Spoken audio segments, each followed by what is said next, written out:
एक यूट्यूबर ने वीडियो बना दी, खेसारी लाल यादव जी अपने गाने अहिरान बम से जातिवाद फैला रहे हैं। तब से जो अदर कास्ट के लोग हैं वो इस गाने को नहीं सुन रहे। एक यूट्यूबर आता है और इस गाने पर वीडियो बना देता है। अब उस यूट्यूबर ने जब तक इस गाने के ऊपर वीडियो नहीं बनाई थी, खेसारी लाल यादव जी के गाने अहिरान बम के ऊपर, तब तक इस गाने को हर कास्ट के लोग सुन रहे थे।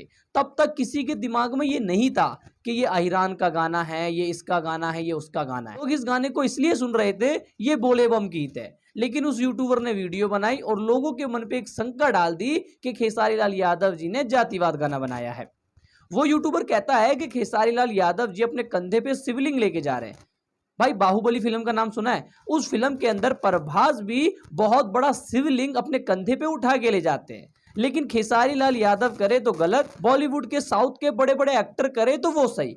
मतलब इन लोगों को खेसारी लाल यादव जी से दिक्कत क्या है भाई? कुछ लोगों का ये भी कहना है कि पवन सिंह का एक गाना 7 मिलियन व्यूज ले गया, लेकिन खेसारी लाल यादव जी के 2 गाने आ गए और वो दोनों गाने के व्यूज मिला के पवन सिंह के एक गाने के बराबर है। देखिए जो अहिरान बम गाना है ना, वो बहुत बड़ा हिट हो जाता, लेकिन किसी यूट्यूबर ने लोगों के मन में यह डाल दिया कि भैया खेसारी लाल यादव जी का अहिरान बम गाना तो जातिवाद है, जबकि वो जातिवाद नहीं था। लेकिन आप लोगों के मन में एक शंका डाल दी और उस शंका का आप लोगों ने विवाद बना दिया। कुछ यूट्यूबरों ने खेसारी लाल यादव जी के गाने को अहिरान बम को जातिवाद बोल बोल के जातिवाद गाना बना दिया।